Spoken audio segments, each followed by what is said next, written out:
Welcome to the Jackson Rudolph podcast. I am your host, Jackson Rudolph, and today we have episode 48 brought to you by none other than Black Belt Magazine. And today we have a virtual forms tour recap. This event was promoted by Jesse Ray, and I was very blessed and honored to be a commentator for the event. The event was awesome. There was not a competitor that was off their game all night, but two competitors that were particularly on their game are here with us today. We have the winner of the co-main event, the women's division, none other than Sammy Smith, and we have the winner of the main event of the evening on 5 days' notice, Mr. Connor Chasteen. So there's my little introduction for them, but I'll let them say a little bit more about themselves each. Sammy, why don't you go ahead and get us started? All right. Well, what's up, guys? My name is Sammy Smith. I've been competing on the NASCA circuit since 2004 U.S. Open. I've been doing martial arts for 19 years. I represent Team Paul Mitchell Karate, and I just love competing. I love teaching. I love anything related to martial arts. I eventually want to open up a martial arts training facility. So everything to do with martial arts, I love it. That's awesome. And then Connor, how about you? Tell us who you are, where you're from, who you represent. What's up? I'm Connor Chasteen from Team Infinity. I'm 18 years old. I started NASCA in 2018. I think was my first full year. I've been competing on it since then, doing everything I could. But eventually, like Sammy, I would like to open up my own karate martial arts school, to say. But it's all about me. Sweet. And I think that a lot of our audience will appreciate that, because a lot of our audience are lifetime martial artists who own schools themselves. And it's always a great thing when we see new, especially great young minds wanting to be a part of that martial arts school owning community. And so I wish you guys all the best in that endeavor. And I know that our audience does too. Now, Sammy, you're a friend of the show, been on the show 3 times now, so everybody knows a little bit about you. But Connor, let's get a little bit of your backstory. So we talked about how you started traveling NASCA full-time in 2018, which is very impressive that you've had as much success as you have had, given that short time frame competing at the world level. But take us all the way back. I mean, what got you in martial arts in the first place? I think I started watching Bruce Lee videos, stuff on YouTube. I didn't watch the movies, but I watched the fight scenes and stuff on YouTube. And I was little. I was the same color. I had the same haircut, not on purpose, but I just had the same haircut, the long hair and everything. So he was my idol at the time. And I guess that's why I got started. I really pushed my mom and dad to hey, put me in karate. So but they didn't. So I had to beg my aunt to beg them to get me in karate. And that's how I started when I was 7. So I started in 7. It was 2009. I still remember my first class was July. It was on a Wednesday. For some reason, I still remember that. But since then, I took the path I did, and it's been a blessed journey. I absolutely love it. That's awesome. And it's funny because I feel like a lot of parents are always trying to get their kids into martial arts. So it's funny when you hear a story where the parents were like, let's not try that. And then you kind of had to convince them. So you go through your martial arts journey. You ultimately start learning some sport karate, a little bit of tricking, extreme kama forms, things like that. And I feel like a lot of what has made you the competitor that you are today is the coaching of Mike Welch and your position on Team Infinity. Mike Welch, widely regarded as one of the best forms and weapons coaches in the sport right now. So tell us a little bit about how you met him and then how that relationship with Infinity Martial Arts began. My first instructor, Mr. Tyler Hinkle, and Mr. Welch were friends growing up. So they always had this bond together. And obviously I live in Wisconsin, and Welch lived in Wisconsin. So I saw him at local tournaments, but he didn't really know of me. But they had, a friendship growing up. And actually, the school that I started at, which was in Wisconsin Rapids, Mike Welch started that school. I'm just going to say in 2000 or something like that. And then eventually, he left to go open Infinity in Madison. And Mr. Hinkle, his friend, took my school over. So I started under Mr. Hinkle, and I kind of had Mr. Hinkle was kind of the same avenue that Welch was in, more the sport karate, the American freestyle kind of stuff. So that's how I eventually just started it. I remember back when I was a blue belt, I think, Mr. Hinkle invited me to join the demo team. And one of the weapons required for the demo team the demo that they were doing was commas. And that was the first time I picked up a pair of commas. Loved it ever since. I tried single chuck. I tried the speed chucks. I tried bow, everything before that. But commas was just the one that stuck with me. So that's how I eventually just started commas. But with Mike Welch, I remember seeing him at a black belt test. I think it was for that demo. We did that demo for my karate school at our black belt test. And Mike Welch and Mr. Hinkle were friends. And Mr. Welch came and sat on the panel. And I remember I was right in front of him. I was doing like my 7 cuts. And I was like, oh my gosh, I hope Mr. Welch thinks I'm good enough. And then I'm like cutting halfway decent. But I remember that. He probably doesn't remember that at all, but I do. I still remember doing my cuts in front of him. But that was the first time I think he ever saw me doing my stuff when I was a blue belt, red belt. Then after that, I grew my way up the local level. And he saw me, Mr. Joseph Vine saw me and invited me to their Infinity team, their junior varsity team at the time in like, I don't know, 2014, 15. So they invited me to join that. I did. And I gradually climbed the progression to Team Infinity where I am now. So that's awesome. And for anybody that isn't familiar with Team Infinity, that's definitely somebody that you should go on YouTube and make sure that you're looking up. Infinity first gained fame for their world-class demonstration team that was all kind of in-house from the Infinity martial arts system, but then started to expand. And you notice that Mr. Welch, the head coach of the team, is recruiting talent, right, from his friends that are school owners, which is where you came from, but then also pulling from sources outside of the schools as well. I've heard a story from him about Haley Glass, who's a member of Team Infinity, who literally just like called Mr. Welch or saw him at a tournament and was like, hey, I want to be on Team Infinity. What do I have to do, right?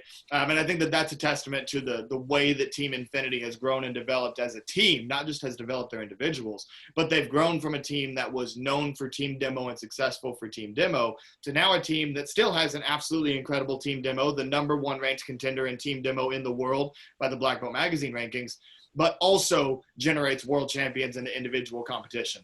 Obviously, you, Connor, who won the Virtual Forms Tour, and then Sammy, even one of your competitors, Noel Jellison, was a member of Team Infinity as well. It's also interesting you say that you started training a little bit of single chuck, maybe some of that Bruce Lee inspiration in there. Don't really see that on the tournament circuit. Sammy, maybe that's something that you could break out, a single chuck form.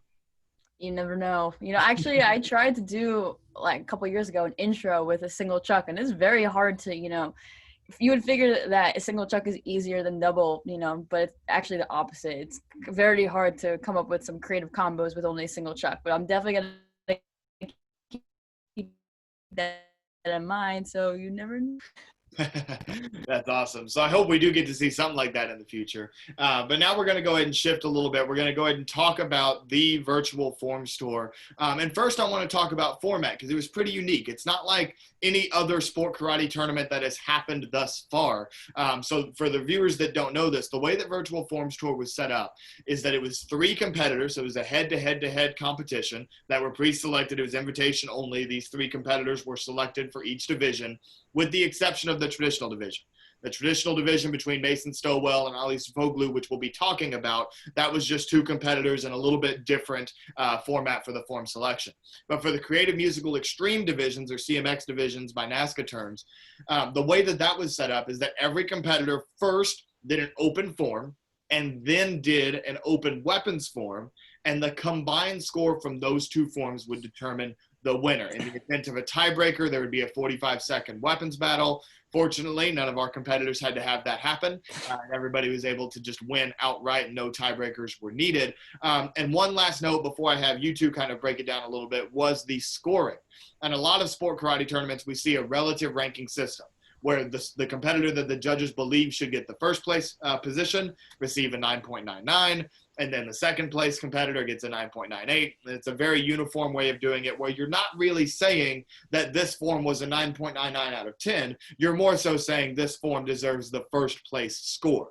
However, in Virtual Forms Tour, the judges were giving scores that were a true ranking of the value of the routine. So they gave a score on a scale of 1 to 10 that determined how good they thought 3 aspects were: creativity, difficulty, and execution. So if somebody, let's say somebody were to drop their weapon, that's an automatic 2 points off of execution. But if it was otherwise perfect, then the judge would give that competitor a score of an 8 for execution. And maybe it was not the most difficult form. They might even give like a 5 for difficulty, and so on and so forth. So the scores were not relative. They were based solely on the performance that the judges watched. So given that overview, just to kind of refresh you guys' memory, Sammy, let's start with you. What do you think of that format? What are some of the pros and cons of it? Yeah, so I actually am definitely a fan of that format. When the quarantine started, I actually did a few virtual competitions where I was judging, and the format was very similar, where it wasn't like on a scale in NASCA where 9.99 is the winner. We were actually, giving increments of a scale from, I believe it was 5 to 10, and that's how we judged the competitors. So this was very similar in that aspect. I like it because when you're in a NASCA competition, like you mentioned, Jackson, 9.99 is the winning score, but that doesn't really mean that you were the best. I mean, it was that you were the best in the division that day, but it wasn't the best of your form, per se. And I really liked how technical these scores got. It's very hard to judge NASCA forms. It's pretty, just subjective to, or, what you saw, what you like, your opinion or objective. When you're, have something to base your forms off of, it makes it a little bit easier to be like, this is why you got this score. And it makes it also easier to, going forward, what you need to work on for your forms, instead of just, a judge saying, I liked your form, it was good, I'm giving you a 9.99. Like, okay, what do I need to work on? And then, you never know what to work on. So this kind of sets the tone going forward, what to train for, how to improve your form. And I really liked how it was 3 different scores, not just one score. So I'm a fan of, the way that it's scored. I think it might take a little extra time than just, 9.99. You just hold out the board, or, type it into the computer. But I definitely think going forward that the way our forms are scored, maybe we can take a note from how it's being done now. And I would like to see that in the future.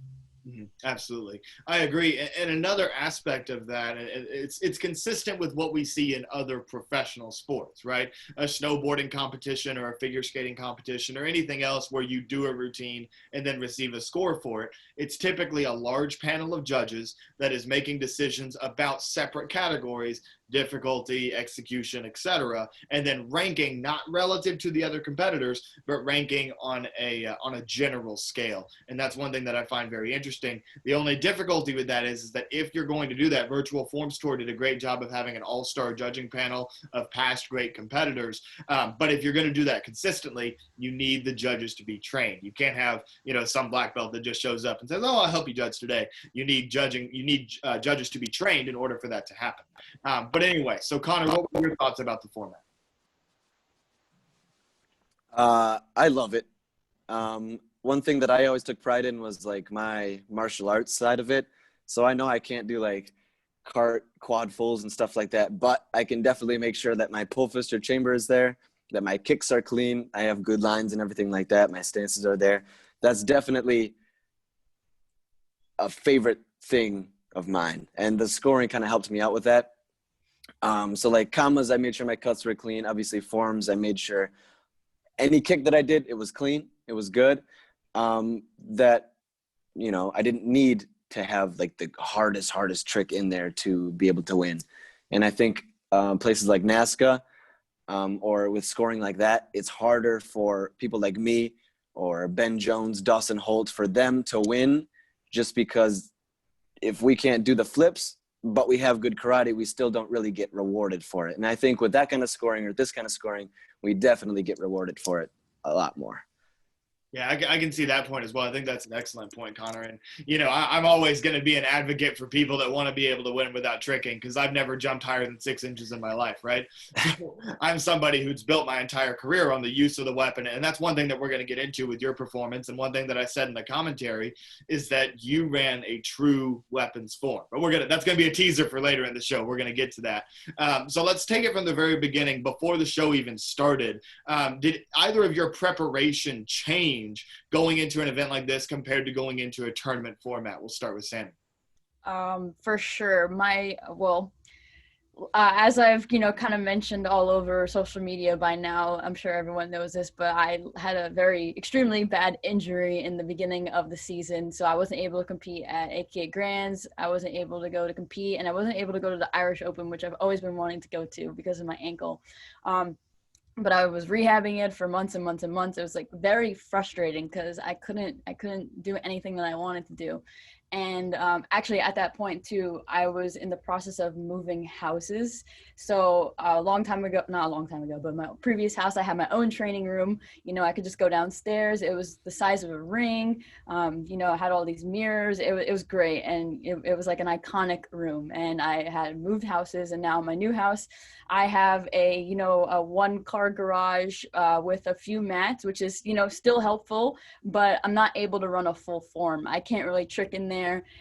It's cold, so so training in there is a little harder than it was to train in my other house. So that was actually a little bit of a struggle for me, because when Jesse first asked me if I wanted to compete, now that my ankle's better, I jumped on it and I was like, yeah, I want to compete. But then my next step was finding a place to train, because I know I couldn't run full forms. I couldn't even run a full section really in that room. So my original instructor, Shion John Busta, was very nice to let me use Busta's martial arts. That's where I got started. It's a pretty popular dojo among Instagram. Matt Emmig's been in there. Jackson, you may have been in there. I've been. Yes, okay. A lot of iconic people have been to Busta's martial arts, so I'm sure it's pretty well known.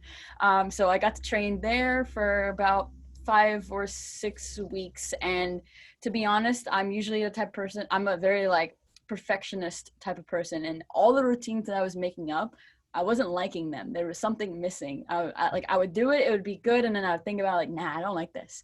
So about every time that I went to go train my forms, I would have a different form.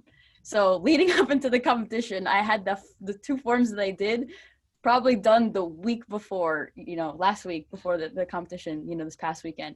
So it was a little nerve-wracking just to keep switching up my forms, because I wasn't happy really with anything that I was really putting out there. I wanted to make sure that since I haven't competed for over a year, if I'm going to step, into a competition, it has to be my best stuff. This is like my comeback. And, I don't want to disappoint anybody. So I was just trying to go as hard as possible. So that was kind of my mindset going into this tournament, and it worked out. So I'm really happy about that. Right.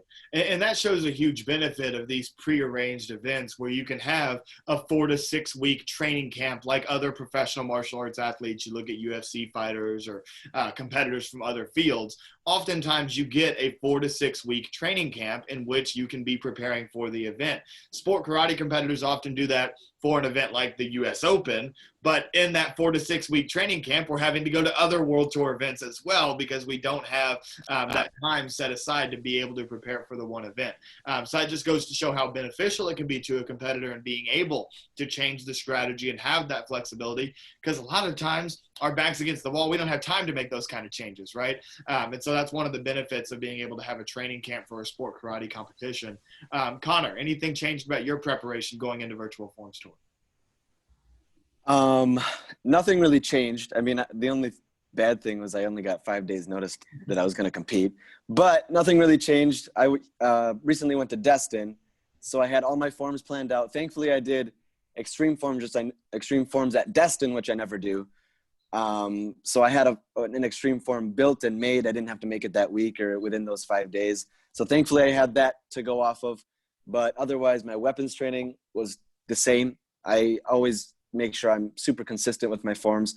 And then I had my extreme form to train as well. So I just made sure they were consistent. They were good.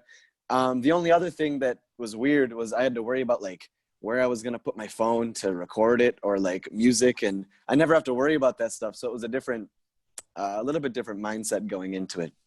And also getting used to training or running a full form, full intensity with no one there except my parents in the back, but so it was weird performing without a crowd. This is my first virtual tournament ever. So it was definitely a new and not a bad experience, but it was different. It was very, very different than what I'm used to. But overall, I'm really, really happy of how it went, how it turned out, and how I felt about my performances. Sure. I think that's understandable. And I think that that's something that all professional athletes have felt, how weird it is to do your thing in front of nobody, just doing it for the cameras, right? And honestly, that's one of the reasons that nobody's seen me out there doing virtual events. Is that's a big part of the reason I compete, is just to be out there and be in that atmosphere and enjoy that moment. And hopefully as we roll into 2021, we can start to get back to normal a little bit and start to have those events like that again and create that atmosphere. And who knows, maybe things like the Virtual Forms Tour will ultimately become actual live in-person events with these set matchups and everything. That's something that would be really exciting. So now let's dive into kind of the order of the events. The first event of the evening was a clash of teammates amongst members of Team Competitive Edge, Esteban Tremblay, Ben Jones, Dawson Holt. Connor, you already mentioned Ben Jones and Dawson Holt. Esteban Tremblay would ultimately wind up being the winner with some incredibly intense routines, high level of difficulty, bow staff tricks that helped him inch ahead of Dawson Holt. Ben had kind of put himself a little bit back once he got to the weapons round because he suffered a drop. That was a mandatory 2-point deduction that kind of took him out of the running. But all three competitors looked great that night. Sammy, were you able to watch very much? And if you were, what were you thinking as those three boys were doing their thing? Yeah, I was making sure I was watching, actually, because you know what Connor said, it's really hard to get yourself like hyped up and pumped up when you're the only one in the room. And you know, we usually rely off the energy in the convention center or the ballrooms which we compete in. You know, just being around other competitors, watching them in person, you know, kind of gets you amped up and gets you like in that zone. And that was actually, you know, just like Connor said, it was a little hard for me too. I would have to, you know, basically pretend I was at a, you know, a real, you know, in-person tournament. So I was definitely making sure that I was watching, you know, pretty much all the divisions, and not, you know, there was 2, but, you know, pretty much all the divisions leading up to mine, just to get the extra, like, extra, like, energy. And, you know, watching the boys in the beginning, they really started off strong and they all brought it. So that was definitely, you know, that definitely helped me kind of get back into that competition mindset and competition zone, if you call it. So, yeah, I was definitely watching them, and they all killed it. And I was very impressed with all three. Like, they were going for it. And, you know, I just miss that energy. You know, it's been a long time that, you know, we've kind of felt that. So it was really nice to, you know, just be able to sit back and watch, but also at the same time use it to get myself pumped up for my divisions. Mm-hmm. Absolutely. I couldn't agree more with watching those divisions to kind of help you get pumped up, because we do that when we're at regular tournaments. You know what I mean? I always tell people there are 2 things that when I'm not competing at a karate tournament that I will watch no matter what. And that is men's team fighting, and that is the 14 to 17 boys weapons runoff. Because those, in my opinion, as a obviously I'm in men's weapons, right? But as somebody who's a spectator outside of that division, the most exciting thing that you can watch at a karate tournament is team fighting and the 14 to 17 boys runoffs, because they all go so hard. And it's because they're at a very pivotal juncture in their career where they are trying to prove themselves, right? And Connor, this is a phase that you went through recently. You know, you're freshly 18 and in the men's division now, and unfortunately didn't get to have that full season in the men's division that you probably wanted because of the COVID-19 pandemic and everything. But just a year ago, you were in some of those very intense runoffs against these same 3 boys, Benjamin Jones, Dawson Holt, Esteban Tremblay. So as someone who's competed against the 3 of them, what do you respect about them, and what kind of challenges do they present as adversaries? The biggest thing that all of them have, the next guys coming up, they have the creative, original forms and weapons. I mean, Ben's an innovator. He's creating like a new toss every day. Dawson's clean. He's creating new stuff with his sword. His sword is on fire. Esteban, he has some of the most difficult tricks in his form. He was on fire. It's so hard to compete against them. They're the next guys coming up. They're like right there, you know. But competing against them, for me, I just made sure I had the hardest stuff in my form. I was going all out 100% all of the time. And that's the only way that I'm going to hang in there with those guys, because they're, you know, there's one of the best, or some of the best competitors in that division right now. And it's tough because they're just, I don't know, they're like wolves, man.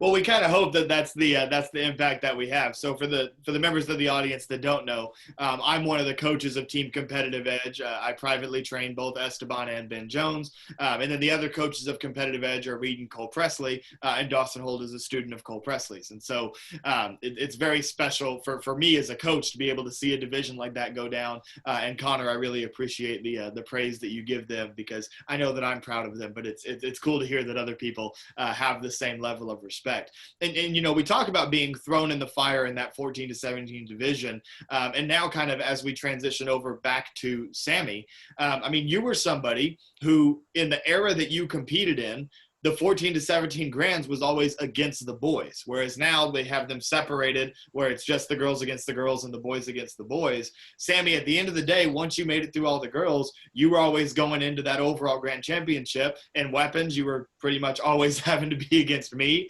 And then in forms, whether it was Jacob Pinto or you know, whoever it was at the time, you'd be finding yourself in that overall grand championship against the boys. Do you feel like that's something, and I know we've talked about this in a previous show, so maybe just kind of briefly mention, but do you feel like being in that atmosphere while in 14 to 17 is something that made you a better competitor going into the women's division? For sure, yes. You know, we have talked about it before, so I'll just, you know, keep it on the shorter side. I definitely feel like, you know, the competing against, you know, other girls is great, but I really think what pushed me was competing against the boys, because I mean, you know, for the guys, it's easier for you guys to trick. You know, it's sorry, Jackson, you know, but Need a trick. it's easier for you guys generally to trick and, you know, get a little bit more height off the floor, you know, just be a little bit more explosive.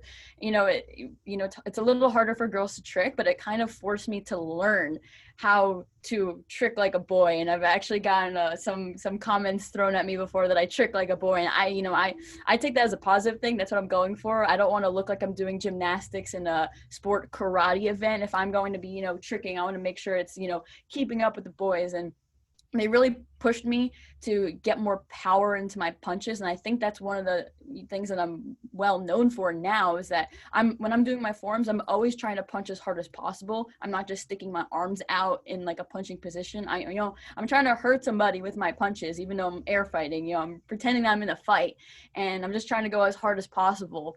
So I really think that being able to compete against the boys pushed me to become better in the power aspect and the tricking aspect. And I don't think I would be punching this hard or, you know, being able to trick this well if it, you know, wasn't for, you know, being with the boys. So I do think that they helped me a lot.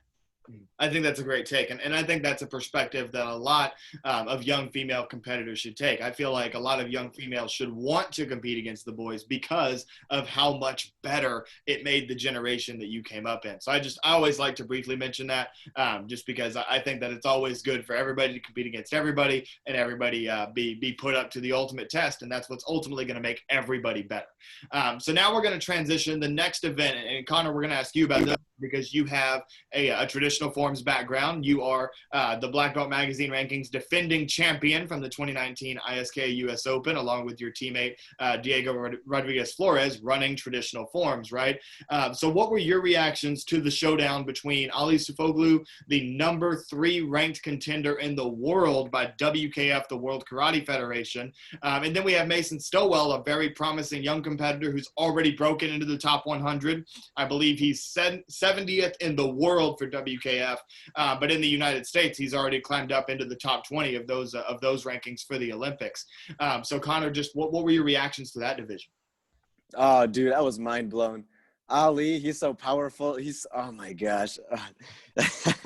You know, Mason, he's on the come up. He's doing awesome. He's doing great things. But, you know, Ali's already here. And Mason's still trying to climb there. Obviously, Ali for Mason, he's probably an idol. And you can kind of see it in the way they perform. Mason's still trying to like put that little extra on his performance and everything like that. His technique is fine. Everything is fine. It's just that Ali's, he's seasoned. He knows what to do. He's done it for such a long time at such a high level. And Mason's still trying to climb that ladder. So to see them battle it out, it was fun to watch for me. I think personally, traditional is one of the hardest things or hardest parts of martial arts to do. You can throw out a chop and a punch any day, but knowing how to break down a traditional form and knowing the right like muscles to tense and all the right technique is so hard. It's so hard. I think after I run one of my traditional forms, I'm sweating, I'm out of breath more so than I am after like a weapons form or after like a creative form or something like that. It's definitely so hard. I give huge props to them. They're some of the greatest people that even I look up to for traditional. Absolutely. I think that's a great take. And it's interesting. You talk about that dynamic where Mason's kind of on the come up. Sammy, in your division for Virtual Forms Tour, we had a similar situation unfolding where we have Noelle Jellison and Solange Olivier, who are relatively new competitors to the adult division that are on the come up, right? And you were somebody who was the odds on favorite to win. You've been in the women's division for several years now, winning multiple overall grand championships, winning US Opens, winning diamond rings, all of that, right? So as you were watching those other girls perform, both at tournaments leading up to Virtual Forms Tour and while you're watching them do their thing in the actual competition, what's going through your mind? Just kind of give us your take on Noelle and Solange. Yeah, so as you mentioned, I've been competing for quite some time in the women's division, and it definitely is a jump when you go from the junior division to the adults. Just something happens in between that transition that you have to start to train differently. You have to have a different mindset going into competition. You don't necessarily have to compete in the runoffs. You get you kind of get a pass the stage, but that kind of also just makes you go that much harder because, you're putting more energy into each of your divisions. So with that being said, I was, training for, everyone knows, Sammy and Kenzie, and that's who I was, really training for all these years. If we're going to be honest, Kenzie's a great competitor to go against. She's what pushed me to, be my best self. So all those years, I was training for Kenzie. I was training to be the best women's weapons competitor, the best women's forms competitor. Those are my goals. I want to be at the top. So I kind of use that training. Like I said, this is a different type of tournament. This was virtual, it wasn't in person. I was competing against Noelle, who is also a very tough, competitor. I competed against her at Diamonds actually in 2019 because she had moved up early. So I kind of already knew what it was like to compete against Noelle, but she has a great tricking ability. She's strong as well. So I knew that, it was going to be, and, I was definitely going to have to push. I couldn't slack, not that I do, but I had no room for error pretty much. I had to hit my stuff, think of it as a normal in-person event. And then Solange, she's gotten so much more explosive with her movements, within this past year. I've seen her videos on Instagram. She's upped her tricking game. It used to be kind of, you didn't see a lot of girls tricking, and that's what, made Kenzie and I stand out, stand apart. But, now Noelle is a great tricker, Solange is a great tricker. So now it really comes down to being super nitpicky, with martial arts, which again, what Connor said is what it should be about. I definitely agree. So I was just making sure that my hands are on point, as strong as they can be. Trick throw that much tricks as my foot, but the ones I did throw, I wanted to make sure, that there's nothing wrong with them. So, even though I was, I had a different mindset going into this type of competition that I have in the past, it was still pushing me, and especially all the podcasts leading up to this, with all the extra added pressure with, people were, kind of betting on, putting my name out there. I had to, live up to it. So, that was also in the back of my mind as well, which is a cool feeling, because there's not really this much hype usually leading into a tournament, and there was a lot of hype leading into this. So it kind of changed the game in that aspect as well, where I knew I had to be on my stuff. I could not slack at all. So definitely a different feeling, and, I really enjoyed it. It's interesting. You talk about, the podcast and the social media stuff leading up to it and how that impacts a competitor. A lot of people think that athletes shouldn't pay attention to any of that, but you can't help it, right? I remember going into the first time that I was going to be on stage at US Open back in 2010, Tournament News Online, which is a sport karate media outlet that Lauren Carney founded. Tournament News Online ran a poll of who's going to win the U.S. Open in the boys weapons division back when I was in 13 and under. And I wasn't the one who won the poll. And for me, I was like, no, that's not happening. Like, I am going to win, so I should be winning this poll. And then, that serves as extra motivation for me to actually go and achieve that feat, right? And so it's really interesting how that kind of plays into the competitive mindset. You also bring up an excellent point about how female tricking has evolved within sport karate. Because if you look back at the two previous eras, you can kind of see that begin to develop. So the women's division has kind of always been characterized by these head-to-head rivalries, right? Sammy, you admitted it's you and Mackenzie. That's been the rivalry of the past 5 or 6 years. You go back before that, it was Caitlin Deschelle and Becca Ross. Caitlin Deschelle, a tricker who always had a lot of tricking in her routines. Becca Ross was a bow competitor who didn't have as much tricking in her routines. You go back the generation before that, and it was Lauren Carney and Casey Marks in that battle of student and coach doing bow, and they never did any tricking, right? So it's interesting how we kind of see that evolution. But as we talk about the evolution of individual competitors, Noelle and Solange, did either of them do anything that surprised you in this competition at Virtual Forms Tour? Well, to be honest, I wasn't really paying all that much attention because I was just getting, ready and myself pumped up. And it's interesting because your camera is on, so you can't really be, staring in front of the computer like this, watching their forms. So I was kind of off the side. So it was a little hard for me to see. But I was getting the gist of it. I was hearing them scream. I was, hearing them land their tricks, and I could hear them going for it. So I knew that, I just have to go as hard as I could. And it's kind of funny. I actually found myself yelling a little bit louder inside the dojo, just because, when you're at a tournament, everything kind of jumbles together and the sound kind of gets lost. But because I was by myself, I was like, I think I was screaming louder than I've ever screamed in competition before. And, that I was surprised by my own self, with that. But yeah, I wasn't really watching, Noelle and Solange so much, but I'm assuming that they stuck their forms and everything was really good too. So, I just had to, assume the same thing for myself. I'm going to stick my forms and do the best form that I could. Awesome. And there's really two different types of competitors. There's the competitors who want to see what happens, and there's the competitors who get in their own zone and they don't care what else happens. They're just going to do their thing. And you certainly did your thing. As I mentioned in the Black Belt Magazine write-up of the event, you had the highest combined score of the evening for the CMX competitors between your form and your weapons routine. And one thing that I noticed and that I mentioned in your post interview after you secured the title is that there was a lot of historical influence there seemed to be in that routine. You mentioned some little tidbits of a Matt Emig nunchuck form in there, using some music that we've seen greats like Matt Emig and Steve Tirata use before by using We Are the World. Even just your introduction, just saying representing Team Paul Mitchell, not needing to say anything else, not even your name, just saying who you represent, right? So tell us a little bit about how history kind of inspired the routine that you put out that night. Right. Well, as I've, mentioned in the beginning of this podcast, I've been competing since 2004. So I've definitely seen a whole bunch of different eras come in and go.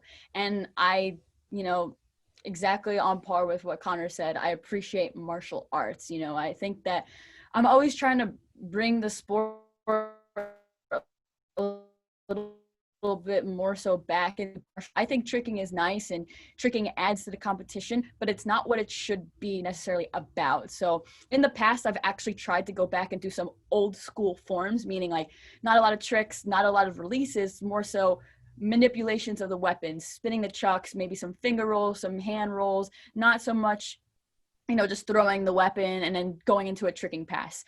And unfortunately, that doesn't seem to be the way that NASCA likes it, or, the competition, likes it. It's very hard to win with an old school form. And I'm always trying to be different. I'm always, not trying to have like a cookie cutter form. So it was the perfect time because of my ankle. Now I could focus a little bit more on my weapon technique. That's kind of what I was going for in my weapons form. And Mr. Carmichael Simon, he kind of said my form was a little on the shorter side, but I did that on purpose because I knew that, especially being able, doing two forms back to back, I didn't know how much time I was going to have. When you're at a tournament, you have other competitors, you have the scoring, and then you get ready for the next division. There's some more time in between. But I knew forms was first, and I knew weapons was second, and I was trying to go as hard as possible in my open form. and then really, kind of take it differently with my weapons, make it shorter. And yes, I wanted to use We Are the World. I wanted to bring that nostalgic old school feeling kind of back into my form. And I had a little bit of remix with the Kanye West Stronger, and then it went back into the We Are the World. So it was kind of like a old school, new school kind of vibe. But my form, like I mentioned, was very Matt Emig-esque, because, I took, a piece of his old form, put it in that form. And yeah, that's exactly what I was going for. I know it was on the shorter side, but it was all on purpose.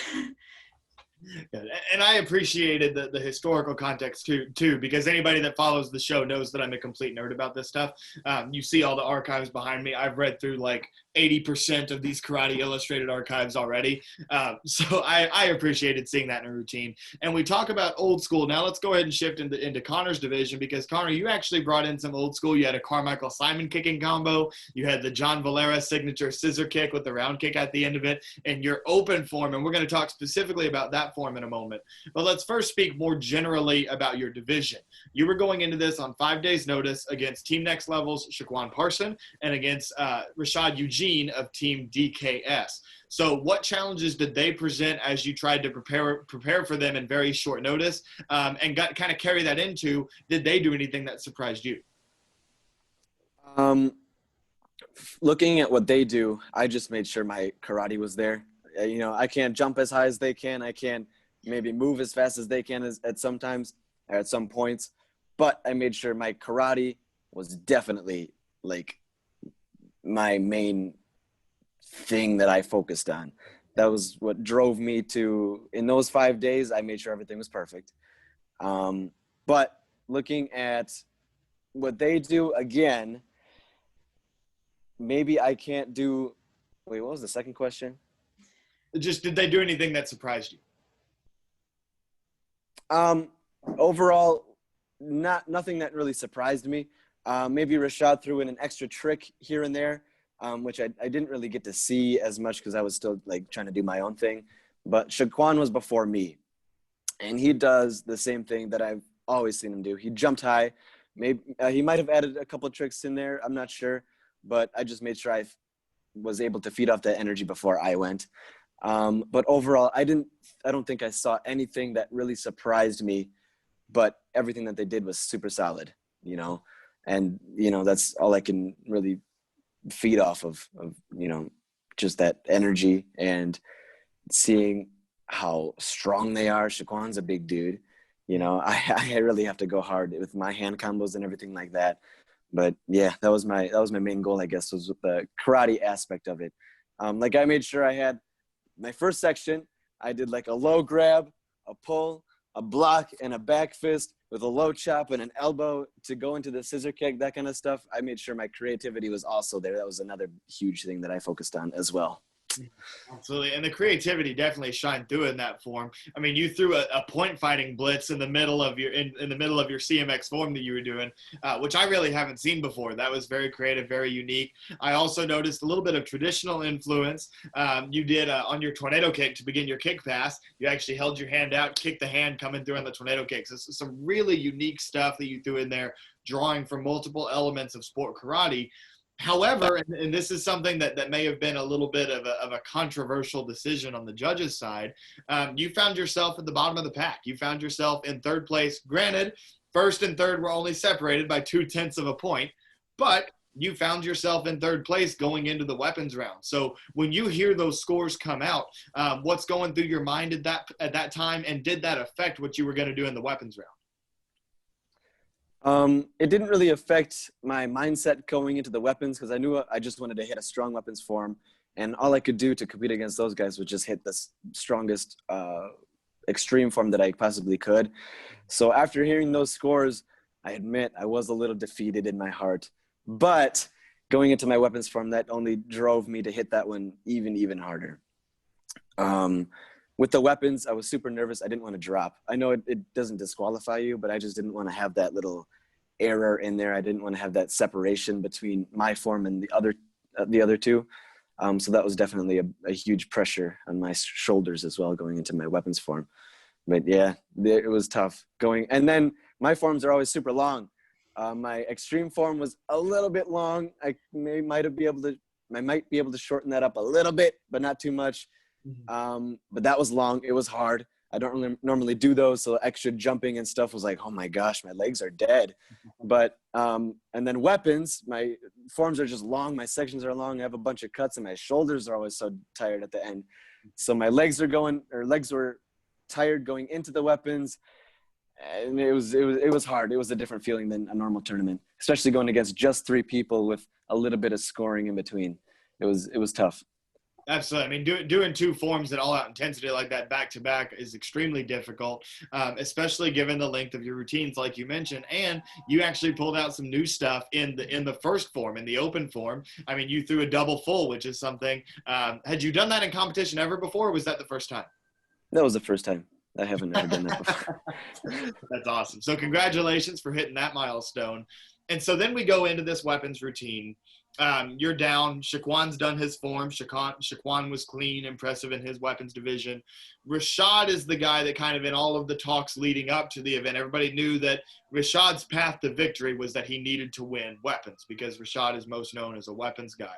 So you've got one guy that just hit his form. You know that you're currently in 3rd place with you going up, and you know there's a strong weapons competitor coming up behind you, and you absolutely shut the house down. I mean, you ran a comma form complete with as many cuts, just like you explained, more cuts than there were tricks, but the trick content was still absolutely incredible. There's one that I want to talk about in particular that you did in the opening section. It was a double comma release, looked like one comma stayed low, the other comma went high, caught, and then I wasn't even really sure what the transition out of it was. So I want to talk about that a little bit. But just tell us a little bit about kind of the construction of your comma form. You mentioned, and Sammy was talking about the pre-shows. One thing that I had a little bit of concern about is Rashad's a very creative competitor. We're always going to see something different out of him. And sometimes in your form, I had noticed that you lean on that right-handed behind the back throw, and you did not do that in this form. In this form, I think there was maybe one of them, might have been 2, but I'm pretty sure there was just one, and everything else was just different. You were doing under the leg throws, different angles. I mean, I could go on and on about all the different comma tricks that you did in that routine. So just kind of take us through kind of, in your opinion, what some of the highlights of that routine are, and kind of break down for us what those comma tricks even were, maybe where you got the inspiration from, and in your opinion, what was the hardest part of the whole thing? Going into the first section, I have a couple finger rolls, a couple like box cutter tosses with the comma, and then my left hand goes up for like, my comma stays flat, it doesn't spin, but then my left comma goes up and my right comma passes behind that. So that was the double toss. So 1, 2, catch, catch. Then right out of that, I make sure I hit a different angle. So that was all like to my left side, except maybe one little box cutter, but everything was to my left side. And I always make sure I hit like different angles within my tosses, because I don't like people sitting there and tossing to one direction or sitting in one spot, spinning and tossing in one direction. So I make sure like toss here, roll here, toss here, roll here. But after that double toss, another double toss, 2 box cutters, and then one goes behind my back, my right hand. This is a right hand behind the back. Right hand behind the back all the way down, and the comma falls when I catch, points right at the ground, and that's when I landed at my knee. That was probably the manipulation that I was most worried about. With how it flows, it feels really nice, but for some reason in my mind, it's just, I'm really worried about it. So that was, for that form, I think that was my hardest set for me. Second section, I make sure, everything is kind of to different angles, but I do underneath the leg, and then I act like I'm going to do, I don't know what you want to call it, but like a trap with the comma. So the comma's going to go over the top and I grab it. One's vertical, one's horizontal. I act like I'm doing that, but actually on my hand switch, I toss my left. So my switch comma, I toss my left, I pass it back. So there's 2 switches, 1 spin, and then catch. So that's, I don't know if many people see that. I have 1 white comma and 1 black comma. So you can kind of see it maybe if you're really looking, but I do have a switch 1, a switch 2, and then I full spin to catch. So that's one that I personally made. Then going into still second section, I do the flying side kick, which I love. I love the traditional aspect. I make sure that one's always clean. I do, what do I do? Oh, I do a behind the back. This is my second right hand behind the back. Behind the back, my feet stay planted, but like my legs stay planted, and I twist, and my legs twist, and then I do like one full spin, then I unwind my legs. It's kind of hard to explain. I just have to see it. But I toss one full spin, my legs and feet are still planted. I unwind, and that's when I hit a punch to go into one more full spin to catch. That one I also made. Going into third section, what do I have?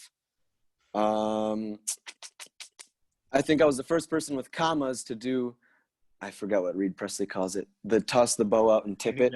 Mm-hmm. Oh, yeah. First person with commas to do that. While the comma is spinning, I saw people, they would toss the comma and it would stay flat, or it would just be straight the whole time. Then they would tip it back, but I make sure I spin it for a box cutter, tip it back and catch. So that's one that I've been doing probably since like 2017, 2018. So I've kept that one in there. That one's been consistent. And then right underneath the leg after that one. So overall, personally, I love my creativity.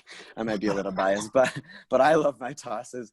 And then right at the end, I want to get into more of this next year, or maybe for future forms, but doing a toss leading up into different cuts. So not sitting there and just doing like a toss set, but tossing into like other cuts. So that's at the end of my form. I do a toss behind my head, I aim for my ear, catch behind, and then I'm swooping right into my finishing, end, my finishing last moves. So that's something I definitely like to do as well. But yeah, overall, that form might not have been the most difficult one that I've had manipulation wise, but it's definitely one that I was super consistent with. And I know that my sets look cool and I have enough, meat and potatoes in there for the whole form. So. Absolutely. And I think that it blew everybody away. Commentators obviously blew the judges away too. That was the highest scoring individual form of the evening. So Sammy's forms together had the highest score for a division. But Connor, that weapons form was the highest score of the evening for one routine, which is incredibly impressive. And two things for any young competitors that are watching. There's two things that I feel like set Connor apart. And he mentioned both of them as he was kind of breaking down his routine. Number one, tricks that he created himself. If you want to be one of the best and you want to gain respect from the judges for doing difficult techniques, don't do somebody else's stuff. Now, it's great when you're getting your feet wet and just getting into it to get some other people's moves just to get you kick-started and teach you some of the difficult skills. But when it's time to try to become a world champion, you need your own signature moves to be able to assert yourself in that position. So that's number one. I think, Connor, you mentioned two moves that you completely created yourself, and then an additional one where you drew inspiration from a double bow form and put that into a comma form, right? That is a huge difference maker. Another huge difference maker. A lot of people see bow staff routines winning all the time, especially in the boys and in the men's division, and they wonder why that is. I think that a big part of the reason that bow has been so dominant, number one, is because it's the most commonly used weapon. So you have more good competitors using bow than you have using other weapons. So that's part of it. But then it's also the fact that over the past decade, there has been this revolution of one of the gold standards of difficulty in a weapons form being what's commonly seen with bow, throw, spin, catch, releases, right? In Esteban's form, we see the triple spin, which is a little bit of influence from my form because I was the first person to hit that triple spin to the knee in overall grand championship competition, right? And Connor, you mentioned twice in your form, throwing the comma, spinning yourself around, making the catch. Sammy, in the junior division, when you were against me, that was something you were doing with your chucks. You were doing 360 or 720 spin catches with your chucks at times. And in my opinion, that is a huge, huge, huge element that people that are using sword, commas, chucks need to try to take advantage of, is start spinning like some of these bow competitors do, and that will put you on a more level playing field with them because you're showing the judges, hey, look, I can do this skill too. I can do these spin catches just like the bow competitors are doing. So Connor, I think that that's something that you've recognized, and I think that's one of the things that has helped you find some of the early success that you have found, and I hope that you keep it up, man. You're fun to watch, and I think that everybody tuning in agrees. If anybody tuning in has not seen one of Connor or Sammy's performances before, go ahead, head on over to YouTube. Sportmartialarts.com has done an incredible job of documenting forms over the past several years. You search either of their names, you'll be able to find and enjoy their routines. And I know we're getting close to running out of time here, so I'm just going to ask one more question for each of you. Sammy, we'll start with you. any closing thoughts that you want to share? And most importantly, is there anybody that's on your radar? Who would you like to see next, maybe to compete against you in Virtual Forms Tour? Oh man, Jackson, that's a loaded question. This is how we're ending the show, huh? Okay. Well, I'll start with, my closing thoughts. It was very awesome just to compete again. If we're being honest, I was kind of lacking some motivation to get myself to train, because it's like, when you're going through the NASCA season, okay, you're training for this tournament and then your next goal is the next tournament, or, sometimes we have the US Open that you're training for, or the Diamond Nationals, Quebec Open, those really important, every tournament's important, but those stand out, ESPN, I want the diamond ring, so you're always training towards a specific goal. Because we don't know what's going on, with the world, it's kind of hard. You can set some goals, but it almost feels like I'm going to set these goals, but I don't know what's going to happen. So it's something in the back of my mind is like, do I have to train today? And you kind of find yourself forcing, at least on me, for being honest, sometimes I was forcing myself to train. But because, Jesse was so nice and he invited me to compete, it kind of re-sparked my, my motivation, my energy, to want to train, to compete, to want to set more goals, competition oriented, because I was actually focusing on some other things during quarantine. I was writing, for my own, kind of blog, and, I'm still continuing to teach. But I just wasn't focusing, so much on my own training for a competition. So this kind of sparked my motivation to want to, compete again and, look forward to competing. It's, even though I was by myself in the room, it was a very familiar energy that I had going through my mind and my body, and, those nervous, jitters, my heart racing, normal competition stuff. So it was nice to, feel that again. As far as, this was also my first virtual tournament, like Connor had mentioned. Going forward, I would be willing to compete again. There's, not somebody really specific that I would want to compete against, but, if there's a really good matchup and there's a lot of hype going into it, I would be down to compete again. That's awesome. So, ladies and gentlemen, Sammy Smith, some excellent closing thoughts there. Sammy, you mentioned you've been doing a blog of your own, Inside the Mind of the 1%. Did I mess up that title? Inside the 1%. That's, Yeah. That's what it is. So make sure that you're checking out Sammy's personal blog, and also coming soon to blackbeltmagazine.com. Sammy is going to have a nutrition and fitness blog that's going to be posted on the website as well. So make sure that you guys stay tuned to that on blackbeltmag.com. Now let's go ahead, shift over to Connor. Same question for you. Any closing thoughts and anybody that you might like to see soon on Virtual Forms Tour? For closing thoughts, I think that this is a great experience for me. I personally love competing against people at this level. It's definitely more fun in person, but we do what we can in virtual stuff. And it was a super, super fun experience for me as a competitor. And, it's also just there's not much going on right now. So it gave me a little motivation to start training again within those 5 days. But I would definitely compete with this again, with more notice next time. But no one think of people who I would like to see in it. My biggest local one here that I've always had to compete against was Will Nevitt. I think he would be a good one. Or actually, Alan. You should get Alan, and hopefully he can maybe do it this time. Alan Davies on here. Those are the two biggest people that I think I would personally like to compete against, or I think should be on this Virtual Forms Tour. Ooh, so maybe a potential future division. The gauntlet has been laid down, right? Potentially Will Nevitt and Alan Davis. That's who Connor might like to see. I'm going to throw another name in the hat there just because I'd like to see another top-level comma competitor going up against you, your own teammate, Alex Riggs. I think that would be an excellent showdown, seeing Connor and Alex go at it. For all these names that we're mentioning, if you guys maybe don't follow Sport Karate as closely, feel free to go ahead, YouTube them. You can find everybody up on YouTube thanks to Sport Martial Arts jacksonsports.com. But I know that a lot of fans of the show are obviously sport karate fans, because why else would you listen to me, right? But anyway, so I know a lot of people know these names. And if there's anybody that you, the audience, if there's anybody that you want to see in the Virtual Forms Tour, go ahead and drop those names down in the comments below. Tag them so that they know that you want to see them in the Virtual Forms Tour. Also, look forward to the Virtual Fight Tour coming up this weekend. There's going to be the 4th installment of the Virtual Fight Tour featuring the main event, Team Top 10 USA taking on the All-Stars. That's going to be a very exciting 2-man team fight. I believe we've got Jack Felton and Kevin Walker of the All-Stars matching up against Troy Benz and Tyreek Saint, I believe, of Team Top 10 USA. So that's going to be an extremely exciting matchup. 2 more little news bits before we get off here real quick. Speaking of Jack Felton, congratulations. He just won the Pro Point event to claim their title in that 8-man bracket that they did. So Jack Felton is the winner there. That's going to set up a very exciting matchup versus Bailey Murphy, the champion of the first Pro Point event. And notice, Bailey Murphy is our current champion of the Black Belt Magazine lightweight point fighting rankings. So that matchup may have some significant implications for the Black Belt Magazine rankings. So stay tuned to see what happens with that.